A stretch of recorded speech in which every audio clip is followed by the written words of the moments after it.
I am going to show you how to stream on YouTube Shorts and Streamlabs in less than 2 minutes, so let's start. Firstly, just open Streamlabs. If you don't have it, there will be a link in the description where you can download it.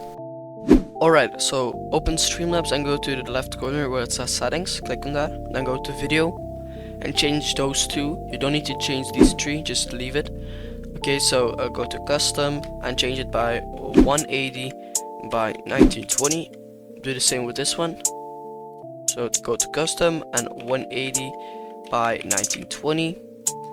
Just click done. That's gonna be it for the video, but you need a display capture, so go to sources, display capture, add source again, and click on done. You can scale it however you want, like this. Alright, so now you can go live. Just go to the right corner, it says go live, and you can change the thumbnail, the title, and that's gonna be it for the video. If you have any questions, you can leave it in the comments down below, and have a nice day. Peace.